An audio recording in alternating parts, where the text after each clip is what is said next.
Assalomu alaykum, hurmatli prezidentim.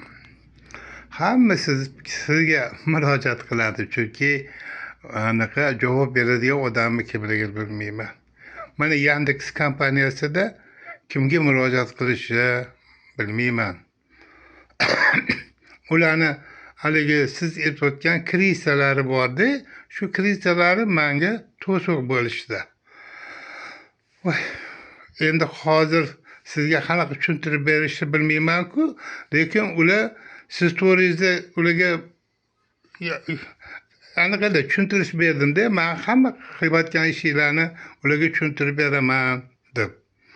Men anaqa Yandex kompaniyasini rahbariga murojaat qilyapman. Agar siz shuni hal qilib bera olmasangiz, unda prezidentimiz siz hal qilib berishingizni so'rayman. Birinchidan, nimaga O'zbekistonda aqlli odam yo'qmi? Yandex kompaniyasini boshqa kompaniya ajratib turib, xalqqa xizmat qiladigan, anaqa bir e'tiborli, bir aqlli odam topilmaydimi? Bular menga hammasini anaqa narx-navoni so'rasam, bu deydi Moskvadan belgilangan deydi. Qanaqa qilib ular Moskvada Yandex pulini to'lamaydi-ku bizga. Shu to'g'risida ulardan so'rasam, ular menga haligi bir ichida dushman chiqib qoldi. Hadi pul to'g'risida pul kam deyman. Nimaga deyman? Bittasiga 1 kilometriga 17.000 so'm pul berasan. 1 kilometriga 1.900 so'm pul berasan. Shuni tushuntirib berasanmi deb ularga anaqa savol javob qilganimda ular qilib berisholmadi-da. Menga ayniqsa bittasiga o'yin qilib, haligi nabiramga aytdimki, senga dedim, hozir uni keyin aytib beraman, anaqalarini hozir qarang, bir o'yin 11 число kuni bular menga anaqa telegramimga сообщение berishdi. Anaqa nakleyka qilsang dedi, yana anaqa bonus olasan, pul olasan dedi. Xo'p dedim, mayli dedim. Undan keyin 12 число kuni bular yana menga o'yin berishdi, o'shanga qatnashdim.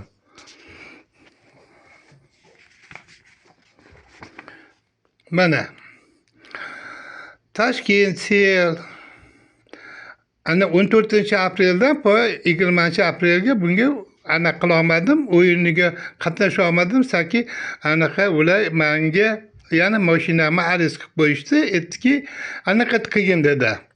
Litsenziya olgin dedi. Xullas, Texas Motorga litsenziya 500.000 ketarkan, 500.000 pul so'radim. Ular menga berishmadi. Mana shunaqa bo'ldi. Keyin undan keyin mana ularga anaqa 1.200.000 dedi. Za 139 ta poyezdlik 12-maydan 18-maygacha. Shunga qatnashdim. Mana anaqa menga mana birinchi kun 12-may kuni harakat qildim, 22 ta zakaz oldim. Ertalar azonda 6 da chiqaman, 17:32 gacha. Keyin o'sha kuni men 22 ta zakaz oldim. 185.900 so'm. Bu meni pulim, bu 195.000 so'm, bu anaqani puli. Yandexga to'lagan pulim. Keyin 13-may kuni 26 ta zakaz oldim. 26 ta zakaz 170.000 so'm anaqa Yandex pulini to'ladim. Keyin anaqa 14-may kuni 21 ta zakaz oldim. 21 ta zakaz oldim. 458 so'm ishladim. 138 so'm anaqaga Yandexga pul to'ladim.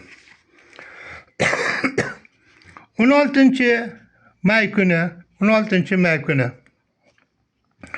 532.000 so'm pul ishladim.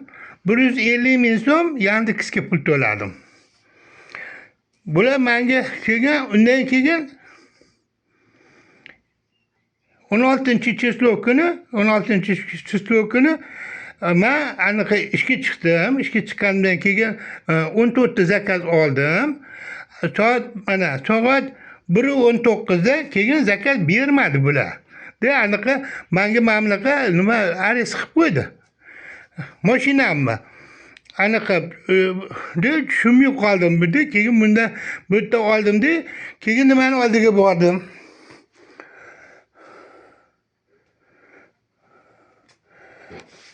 Ofisga bordim. 16-cheslov kuni 15:31da o'sha arz qilib qo'ygandan keyin Samandar degan anaqa ofisi u anaqaga hozir dedi amaki bir yarim soatda ochadi dedi, yozdi. Ular ochmadi mani. Aytibdiki anaqa ular menga nima qilishdi, anaqa aytibdiki sen dedi anaqa qilgansan-ku dedi, narushение qilgansan deyapti. Anaqa дорожный нарушение qilmanman, дорожный нарушение. Keyin anaqa yana bitta nimaga zakazga turgan dedi, xullas menga arest qilib qo'ydi. Sababini hech kim tushuntirmadi. Mana bugungi kungacha arest turibdi. Ular arest qilmaganda 1 million anaqa 200 ming so'm pulni yutgan bo'lardim.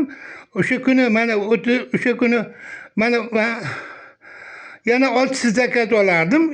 6 zakaz olsam 40 ming so'm anaqa davlatga to'lagan bo'lardim. Yana 30 ta odamimga yana 200 ming so'm, 36 ta odam qoldi 3 kuniga. 3 kunga 36 ta odamni bemalol biz qizardim. 200 ming so'm davlatga. Bu men davlatga to'laydigan pulimni ham mahrum qildi. Men oladigan pulimni ham mahrum qildi. Anaqasi shu Yandex kompaniyasining krizasi.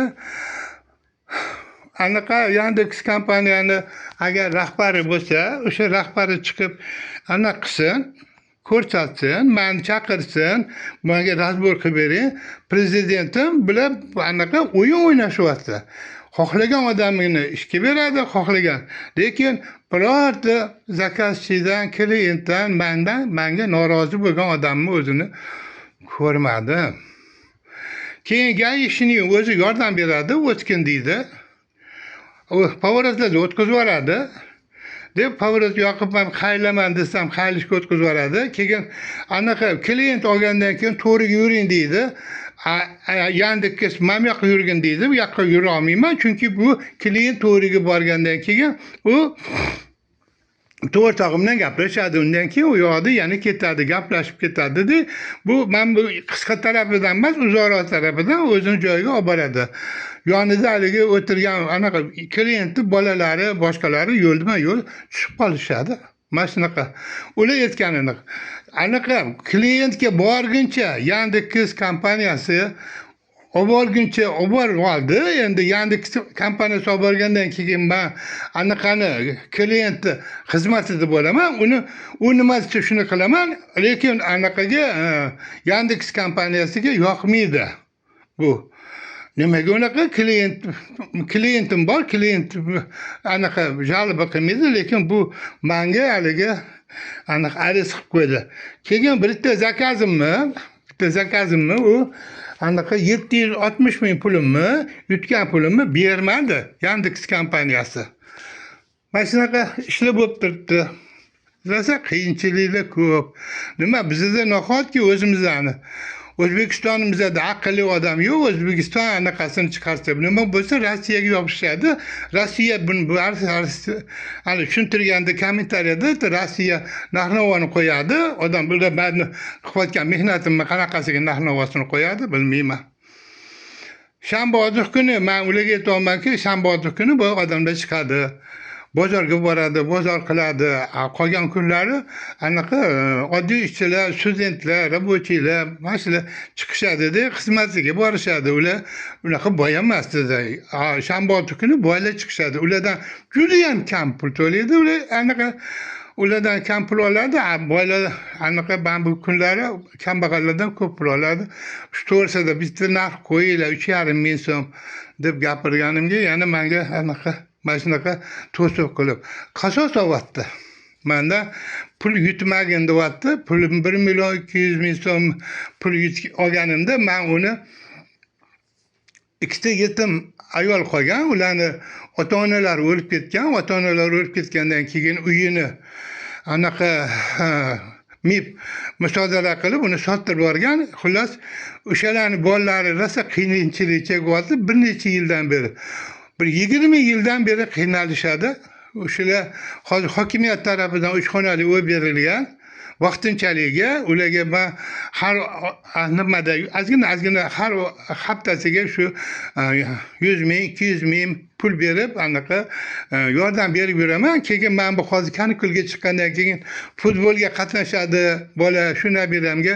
Endi asrab olgan nabiralarimda endi ikkitasi, ikkalovini ham turmush o'rtog'i mening maktabimda bo'lib qolgan. Yo, bittasini ko'rib qolgan, bittasi turmushga chiqmagan, ikkita qiz mana shunaqa.